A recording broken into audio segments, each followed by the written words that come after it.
ಪೆಹಲ್ಗಾವಲ್ಲಿ 26 ಜನ ಭಾರತೀಯರನ್ನ ಧರ್ಮ ಕೇಳಿ ಕೊಲ್ಲಲಾಯಿತು. ಅದಕ್ಕೆ ಪ್ರತಿಯಾಗಿ ಭಾರತದ ಸೇನೆ ಪಾಕಿಸ್ತಾನದ 11 ಏರ್ ಬೇಸ್ ಗಳನ್ನ ಉಡಾಯಿಸಿತು. ಡಜನ್ಗೂ ಹೆಚ್ಚು ಉಗ್ರ ನೆಲೆಗಳನ್ನ ಟಾರ್ಗೆಟ್ ಮಾಡಿ 100ಕ್ಕೂ ಹೆಚ್ಚು ಉಗ್ರರನ್ನ ಯಮಪುರಿಗೆ ಅಟ್ಟಿತು ಭಾರತ ಸೇನೆ. ಇಷ್ಟೆಲ್ಲ ಆದ್ರೂ ಸನ್ಮಾನ್ಯ ಮಲ್ಲಿಕಾರ್ಜುನ ಖರ್ಗೆ ಅವರಿಗೆ ಇದು ಚುಟ್ಪುಟ್ ಅನ್ಸುತ್ತೆ, ಸಣ್ಣ ಪುಟ್ಟ ಯುದ್ಧ ಅನ್ಸುತ್ತೆ. ಖರ್ಗೆ ಅವರು ಇಷ್ಟು ದಿವಸ ತಮ್ಮ ಮನಸ್ಸಿನಲ್ಲೇ ವಿಷನ ಮುಚ್ಚಿಟ್ಕೊಂಡಿದ್ರು. ಎಷ್ಟು ದಿವಸ ಅಂತ ಒಳಗೆ ಇಟ್ಕೊಳ್ಳೋದಕ್ಕೆ ಸಾಧ್ಯ? ಕಡೆಗೂ ಕಕ್ಕಿದ್ದಾರೆ ನೋಡಿ. ಎಲ್ಲಿ ಕ್ರೆಡಿಟ್ ಬಿಜೆಪಿಗೆ ಹೋಗ್ಬಿಡುತ್ತೋ, ಏನಾದ್ರೂ ಮಾಡಿ ತಡಿಬೇಕಲ್ಲ ಅಂತ ಪಾಕಿಸ್ತಾನಿ ಲ್ಯಾಂಗ್ವೇಜ್ ಮಾತಾಡ್ತಾ ಇದ್ದಾರೆ. ಇವರಿಗೆ ಮಾನ ಮರ್ಯಾದೆ ಸ್ವಲ್ಪನೂ ಇಲ್ವಾ? ಪೆಹಲ್ಗಾವ್ ನಲ್ಲಿ ಈ ಘಟನೆ ಆಗತ್ತೆ ಅಂತ ಮೋದಿ ಅವರಿಗೆ ಗೊತ್ತಿತ್ತಂತೆ, ಆದ್ರೂ ಭಾರತೀಯರನ್ನ ಸಾಯೋದಕ್ಕೆ ಬಿಟ್ರು ಅಂತಾರೆ. ಕರ್ಮಕ್ಕೆ ಲೀಡರ್ ಆಫ್ ಅಪೋಸಿಷನ್ ಇವರು. ರಾಜ್ಯಸಭೆ ಹಿರಿಯರ ಸದನ ಅಂತ ಕರೆಸ್ಕೊಳ್ಳುತ್ತೆ. ಅಂತಹ ಸದನಕ್ಕೆ ಪ್ರತಿಪಕ್ಷದ ನಾಯಕರು ಇವರು. ಕೇವಲ ಮೋದಿಯನ್ನು ವಿರೋಧ ಮಾಡ್ತಾ ಮಾಡ್ತಾ ದೇಶನೇ ವಿರೋಧ ಮಾಡ್ತಾ ಇದ್ದಾರೆ ನೋಡಿ. ಪಾಕಿಸ್ತಾನಕ್ಕೆ ನಮ್ಮ ಪಾಕಿಸ್ತಾನ ಅಂತಾರೆ. ನಿಜಕ್ಕೂ ಇವರಿಗೆ ತಲೆ ಸರಿ ಇದೆಯಾ? ಮೆದುಳಿಗೂ ಮಾತಿಗೂ ಕನೆಕ್ಷನ್ ತಪ್ಪಿರ್ಬೇಕು. ಸಹಜವಾಗಿ ವಯಸ್ಸಾಗಿದೆ. ಆದಷ್ಟು ಬೇಗ ಒಬ್ಬ ಉತ್ತಮ ಮನೋವೈದ್ಯರ ಬಳಿ ತೋರಿಸಿಕೊಳ್ಳೋದು ಒಳ್ಳೇದು. ಎಲ್ಲ ಸಬೂತನ್ನು ಕೊಡ್ತಾ ಇದೆ ಇಂಡಿಯನ್ ಆರ್ಮಿ. ಪ್ರತಿದಿನ ವಿಡಿಯೋನ ರಿಲೀಸ್ ಮಾಡಿ ಸ್ಯಾಟಲೈಟ್ ಇಮೇಜ್ ಗಳನ್ನ ಕೊಡುವ ಮೂಲಕ ಯಾವ ರೀತಿ ನಾವು ಪಾಕಿಸ್ತಾನನ ಬಗ್ಗು ಬಡ್ದಿದೀವಿ ಅಂತ ಪ್ರೂಫ್ ಕೊಡ್ತಾ ಇದೆ. ಆದ್ರೆ ಕಾಂಗ್ರೆಸ್ನವರು ಪಾಕಿಸ್ತಾನದ ಏಜೆಂಟ್ ರೀತಿ ಕೆಲಸ ಮಾಡ್ತಾ ಇದ್ದಾರೆ ನೋಡಿ. ಪುಲ್ವಾಮಾ ಘಟನೆಯಾದಾಗ, ಬಾಲಕೋಟ್ ನಲ್ಲಿ ಏರ್ ಸ್ಟ್ರೈಕ್ ಮಾಡಿದಾಗ ಸಬೂತ್ ಕೇಳಿದ್ದು ಇವರೇ ತಾನೇ, ಸಬೂತ್ ಗ್ಯಾಂಗ್. ಅದು ರಾಹುಲ್ ಗಾಂಧಿ ಅವರು ಇರ್ಬೋದು, ಖರ್ಗೆ ಅವರು, ಮರಿ ಖರ್ಗೆ ಎಲ್ಲರೂ ಸೇರಿ ಸಬೂತ್ ಕೇಳಿದ್ರು. ಸಾಕ್ಷಿ ಕೊಡಿ, ಎಲ್ ಮಾಡಿದಿರ ಏರ್ ಸ್ಟ್ರೈಕ್ ನೀವು? ನಿಮಗೆ ನ್ಯೂಯಾರ್ಕ್ ಟೈಮ್ಸ್ ಪತ್ರಿಕೆ ಗೊತ್ತಲ್ಲ, ನಮ್ ಪ್ರತಿ ಭಾರತ ವಿರೋಧ ಮಾಡೋದೇ ಅವ್ರದ್ದು ಕೆಲಸ. ಭಾರತ ವಿರೋಧಿ ಆರ್ಟಿಕಲ್ ಗಳೇ ಅಲ್ಲಿ ಪಬ್ಲಿಷ್ ಆಗೋದು. ಒಂದು ಅಜೆಂಡಾಧರಿತ ಪತ್ರಿಕೆ ಅದು. ನ್ಯೂಯಾರ್ಕ್ ಟೈಮ್ಸ್ ನಲ್ಲೇ ಬಂದಿರೋ ವರದಿ. ಇದನ್ನು ಒಮ್ಮೆ ಖರ್ಗೆ ಅವರು ನೋಡ್ಬೇಕು. ಭಾರತ ಪಾಕಿಸ್ತಾನದ ಬಗ್ಗೆ ಏನಂತ ವರದಿ ಮಾಡಿದ್ದಾರೆ ಗೊತ್ತಾ? ಭಾರತ ತಾನು ಪಾಕಿಸ್ತಾನದ ಮೇಲೆ ಮಾಡಿರ್ತಕ್ಕಂತಹ ಎಲ್ಲ ಸ್ಟ್ರೈಕ್ ಗಳಿಗೆ, ಅಟ್ಯಾಕ್ ಗಳಿಗೆ ಪ್ರೂಫ್ ಕೊಡ್ತಾ ಇದೆ. ಅದು ವಿಡಿಯೋ ಪ್ರೂಫ್ ಆಗಿರ್ಬೋದು, ಸ್ಯಾಟಲೈಟ್ ಇಮೇಜಸ್ ಆಗಿರ್ಬೋದು.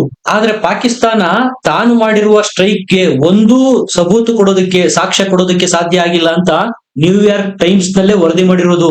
ಯಾವಾಗ ಇವರು ಬಾಲಕೋಟ್ ನಲ್ಲಿ ಏರ್ ಸ್ಟ್ರೈಕ್ ಮಾಡಿದಾಗ ಸಬೂತು ಕೊಡಿ, ಸಾಕ್ಷ್ಯ ಕೊಡಿ ಅಂತ ಕೇಳಿದ್ರು, ಆಗ್ಲೇ ಭಾರತ ಸರ್ಕಾರ ಎಚ್ಚೆತ್ತುಕೊಂಡಿತ್ತು. ಈ ಬಾರಿ ಎಲ್ಲವನ್ನು ರೆಡಿ ಮಾಡಿಟ್ಕೊಂಡೇ ಬಾಯಿ ಮುಚ್ಚಿರೋದು. ಕಾಂಗ್ರೆಸ್ ನಾಯಕರು ಯಾವ ರೀತಿಯ ಪದ ಪ್ರಯೋಗ ಮಾಡ್ತಾರಪ್ಪ ಅಂದ್ರೆ, ಇಂಡಿಯನ್ ಆರ್ಮಿ ಚೀಫ್ ನ ರಸ್ತೆಯ ಗೂಂಡ ಅಂತ ಕರೆದಿದ್ರು. ಇಂಥವರು ಸಹಜವಾಗಿ ಭಾರತ ಸೇನೆಯ ಮೇಲೆ ಸಂಶಯ ವ್ಯಕ್ತಪಡಿಸ್ತಾರೆ ಬಿಡಿ. ಇವರೇನು ಪಾಕಿಸ್ತಾನದ 11 ಏರ್ ಬೇಸ್ ಗಳನ್ನ ಉಡಾಯಿಸಿ ಪಾಕಿಸ್ತಾನದ 100ಕ್ಕೂ ಹೆಚ್ಚು ಉಗ್ರರನ್ನ ಯಮಪುರಿಗೆ ಅಟ್ಟಿದ ಭಾರತ ಸೇನೆಯ ತಾಕತ್ತನ್ನ ಚುಟ್ಪುಟ್ಟು ಸಣ್ಣ ಪುಟ್ಟ ಘಟನೆ ಅಂತಾರೆ. ಮುಂಬೈ ದಾಳಿ ಆದಾಗ 106 ಜನ ಭಾರತೀಯರು ಪ್ರಾಣ ಹೋಯ್ತು. ಏನ್ ಮಾಡ್ತು ಆಗಿನ ಕಾಂಗ್ರೆಸ್ ಸರ್ಕಾರ? ಅದಕ್ಕೆ ಕಂಪೇರ್ ಮಾಡ್ಕೊಂಡ್ರೆ ಮೋದಿಯ ಸರ್ಕಾರ 1000 ಪಟ್ಟು ಮೇಲು. ನಾಚಿಕೆನಾದ್ರೂ ಆಗೋದ್ ಬೇಡವಾ ಇವ್ರಿಗೆ ಸೇನೆಯ ಬಗ್ಗೆ ಮಾತಾಡೋಕೆ? ಎಸ್ ಜೈಶಂಕರ್ ಅಂತ ಸಮರ್ಥ ವಿದೇಶಾಂಗ ಸಚಿವರನ್ನೇ ಗದ್ದಾರ್ ಅಂತಾರೆ, ನಿಯತ್ತಿಲ್ಲದವರು ಅಂತಾರೆ. ವಿಡಿಯೋನ ಕಟ್ ಮಾಡಿ ಯಾವ ರೀತಿ ನರೇಟಿವ್, ಫೇಕ್ ನರೇಟಿವ್ ಸೃಷ್ಟಿ ಮಾಡ್ತಾರೆ ನೋಡಿ ಇವರು. ಎಸ್ ಜೈಶಂಕರ್ ಹೇಳಿರುವ ಕಂಪ್ಲೀಟ್ ವಿಡಿಯೋನ ಯಾವುದೇ ಕಾರಣಕ್ಕೂ ತೋರ್ಸಲ್ಲ ನಿಮ್ಗೆ. ತಮಗೆ ಬೇಕಾದ ಪಾರ್ಟ್ ನ ಕಟ್ ಮಾಡಿ ಪಾಕಿಸ್ತಾನಕ್ಕೆ ನಮ್ಮ ಸೇನೆ ನಿಮ್ಮ ಮೇಲೆ ಯುದ್ಧಕ್ಕೆ ಬರ್ತಾ ಇದೆ ಅಂತ, ಇದರಿಂದ ಪಾಕಿಸ್ತಾನದ ಭಯೋತ್ಪಾದಕರು ಪರಾರಿಯಾಗೋಗಿದ್ದಾರೆ ಅನ್ನುವ ನರೇಟಿವ್ ಸೃಷ್ಟಿ ಮಾಡಿದ್ದಾರೆ. ಎಂಥ ಗತಿ ಬಂದಿದೆ ನೋಡಿ ಕಾಂಗ್ರೆಸ್ಗೆ. ರಾಹುಲ್ ಗಾಂಧಿ ಅವರು ಹೇಳ್ತಾರೆ, ಭಾರತ ಸೇನೆ ಎಷ್ಟು ಫೈಟರ್ ಜೆಟ್ ಗಳನ್ನ ಕಳೆದುಕೊಂಡಿದೆ, ಎಷ್ಟು ರಾಫೇಲ್ ಯುದ್ಧ ವಿಮಾನಗಳನ್ನ ಪಾಕಿಸ್ತಾನ ಸೇನೆ ಒಡೆದುರುಳಿಸಿದೆ, ಲೆಕ್ಕ ಕೊಡಿ ಅಂತ ಕೇಳ್ತಾರೆ. ಅಂದ್ರೆ ಇವರು ಭಾರತದ ಪ್ರತಿಪಕ್ಷದ ನಾಯಕರ ಅಥವಾ ಪಾಕಿಸ್ತಾನದ ನಾಯಕರ? ಸಂಶಯ ಮೂಡುತ್ತೆ. LOP ಅಂದ್ರೆ ನಮಗೆ ಗೊತ್ತಿರೋದು ಲೀಡರ್ ಆಫ್ ಅಪೋಸಿಷನ್. ಇವರು ನಡೆದುಕೊಳ್ಳೋ ರೀತಿ ನೋಡಿದ್ರೆ ಲೀಡರ್ ಆಫ್ ಪಾಕಿಸ್ತಾನ್ ಅನ್ಸುತ್ತೆ. ಪಾಕಿಸ್ತಾನ ಏನ್ ಆರೋಪ ಮಾಡುತ್ತೆ? ನಾವು ಭಾರತದ ಫೈಟರ್ ಜೆಟ್ ಗಳನ್ನು ಒಡೆದುರುಳಿಸಿದ್ದೇವೆ ಅಂತ. ಸ್ಕೈ ನ್ಯೂಸ್ ನವರು ಪಾಕಿಸ್ತಾನದ ರಕ್ಷಣಾ ಸಚಿವರಿಗೆ ಭಾರತದ ಫೈಟರ್ ಜೆಟ್ ಗಳನ್ನ ಒಡೆದುರುಳಿಸಿದ್ದೇವೆ ಅಂತಿರಲ್ಲ, ಪ್ರೂಫ್ ಕೊಡಿ ಅಂತ ಕೇಳಿದಾಗ ಪಾಕ್ ರಕ್ಷಣಾ ಸಚಿವ ಏನ್ ಹೇಳಿದ್ರು? ಸೋಷಿಯಲ್ ಮೀಡಿಯಾದಲ್ಲಿದೆ ಪ್ರೂಫ್ ಅಂತ. ಇದು ಪಾಪಿ ಪಾಕಿಸ್ತಾನದ ದಯನೀಯ ಸ್ಥಿತಿ. ಇಂಥವರನ್ನ ನಮ್ಮ ಪಾಕಿಸ್ತಾನ ಅಂತ ಮೆನ್ಷನ್ ಮಾಡ್ತಾರೆ ಖರ್ಗೆ ಅವರು. ರಾಹುಲ್ ಗಾಂಧಿ ಮತ್ತು ಕಾಂಗ್ರೆಸ್ನವರ ನಡತೆ ಹೆಂಗಿದೆಯಪ್ಪ ಅಂದ್ರೆ, ಸಾಕ್ಷ್ಯಗಳನ್ನ ಕಲೆಕ್ಟ್ ಮಾಡಿ ಪಾಕಿಸ್ತಾನಕ್ಕೆ ಕೊಡುವ ಉದ್ದೇಶ ಏನಾದ್ರೂ ಇದೆಯಾ? ಭಾರತ ಸೇನೆಯನ್ನೇ ಡಿಸ್ಕರೇಜ್ ಮಾಡಿ ಪಾಕಿಸ್ತಾನ ಸೇನೆ ಶೌರ್ಯ ಪರಾಕ್ರಮ ಮೆರೆದಿದೆ ಅಂತ ತೋರಿಸೋ ಕೆಲಸ ಮಾಡ್ತಾ ಇದ್ದಾರೆ. ಸಾಮಾನ್ಯ ಲಾಜಿಕ್ ಇವ್ರಿಗೆ ಅರ್ಥ ಆಗ್ತಾ ಇಲ್ಲ ನೋಡಿ. ಅದ್ರಲ್ಲಿರೋ ಪೈಲಟ್ ನ ಪ್ರಾಣಕ್ಕೂ ಹಾನಿಯಾಗಿರುತ್ತೆ. ನಮ್ಮ ದೇಶದಲ್ಲಿ ಪ್ರತಿಯೊಬ್ಬ ಸೈನಿಕ ಸತ್ತಾಗ್ಲೂ ಅದು ಇಡೀ ದೇಶಕ್ಕೆ ಗೊತ್ತಾಗತ್ತೆ. ಮೊದಲೇ ಸೋಷಿಯಲ್ ಮೀಡಿಯಾ ಜಮಾನ ಇದು. ಅಕಸ್ಮಾತ್ ನಮ್ಮ ಯುದ್ಧ ವಿಮಾನ ಬಿದ್ದಿದ್ರೆ, ಅದರಲ್ಲಿರೋ ಸೈನಿಕನ ಸಾವಾಗಿದ್ರೆ ಸಹಜವಾಗಿ ರಿಪೋರ್ಟ್ ಆಗುತ್ತೆ. ಅದು ಯಾಕೆ ರಿಪೋರ್ಟ್ ಆಗಿಲ್ಲ? ಯಾಕಂದ್ರೆ ನಮ್ದು ಡೆಮಾಕ್ರಸಿ, ಪ್ರಜಾತಂತ್ರ. ಪಾಕಿಸ್ತಾನ ಮತ್ತು ಚೈನಾದ ರೀತಿ ಡಿಕ್ಟೇಟರ್ಶಿಪ್ ಇಲ್ಲ. ಮುಚ್ಚಿ ಹಾಕುವ ಪ್ರಯತ್ನ ಸಾಧ್ಯನೇ ಇಲ್ಲ ಇಲ್ಲಿ. ಮೊದಲೇ ಸೋಷಿಯಲ್ ಮೀಡಿಯಾ ಜಮಾನ, ಪ್ರತಿಯೊಬ್ಬರ ಕೈಲೂ ಮೊಬೈಲ್ ಫೋನ್ಗಳಿರ್ತವೆ. ಫೋಟೋ ಕ್ಲಿಕ್ಕಿಸಿ ಅಥವಾ ವಿಡಿಯೋ ಮಾಡಿ ಅಪ್ಲೋಡ್ ಮಾಡೋದಕ್ಕೆ ಸೆಕೆಂಡುಗಳು ಸಾಕು. ಭಾರತ ಸೇನೆನೇ ಕನ್ಫರ್ಮ್ ಮಾಡಿದೆ, ನಮಗೆ ಯಾವುದೇ ನಷ್ಟ ಆಗಿಲ್ಲ, ನಮ್ಮ ಎಲ್ಲ ಪೈಲಟ್ಗಳು ಸುರಕ್ಷಿತವಾಗಿ ಮನೆಗೆ ವಾಪಸ್ ಬಂದಿದ್ದಾರೆ ಅಂತ. ಇನ್ನು ಯಾವ ಭರವಸೆ ಕೊಡ್ಬೇಕು ನೋಡಿ ಇವರಿಗೆ. ಇವರ ಇಂಟೆನ್ಷನ್ ಅರ್ಥ ಮಾಡ್ಕೊಳ್ಳಿ. ಇದೇ ಕಾಂಗ್ರೆಸ್ನವರು ರಾಫೇಲ್ ನ ಭಾರತ ಪರ್ಚೇಸ್ ಮಾಡಬಾರ್ದು ಅಂತ ಅಡ್ಡಗಾಲ್ ಹಾಕಿದ್ದವರು. ಇದೇ ಕಾಂಗ್ರೆಸ್ನವರು Bharat air defence system S-400 ನ ಪರ್ಚೇಸ್ ಮಾಡದಂತೆ ಅಡ್ಡಗಾಲ್ ಹಾಕಿದ್ರು. ಈಗ ಭಾರತನ ಪಾಕಿಸ್ತಾನದಿಂದ ಪಾರ್ ಮಾಡಿರೋದು ಅದೇ ರಫೇಲ್ ಮತ್ತು S-400. ಪಂಜಾಬ್ ನ ಗುರುದ್ವಾರಾನ ಟಾರ್ಗೆಟ್ ಮಾಡಿ ಮಿಸೈಲ್ ಉಡಾಯಿಸಿತ್ತು ಪಾಕಿಸ್ತಾನ. ಆ ಮಿಸೈಲ್ ನಿಂದ ಸಂರಕ್ಷಣೆ ಕೊಟ್ಟಿದ್ದು ಇದೇ S-400 ಸಿಸ್ಟಮ್. ರಾಜಕಾರಣ ಮಾಡ್ಬೇಕು, ಆದ್ರೆ ಇಷ್ಟು ಮಟ್ಟಿಗೆ ನೀಚ ರಾಜಕಾರಣ ಮಾಡೋದಾ? ಹಾಗಾಗಿ ಕಾಂಗ್ರೆಸ್ಗೆ ಇಂತಹ ದುಸ್ಥಿತಿ ಬಂದಿರೋದು. ಕಾಂಗ್ರೆಸ್ಗೆ ಈಗ ವೋಟ್ ಕೊಡೋರಾದ್ರೂ ಯಾರು?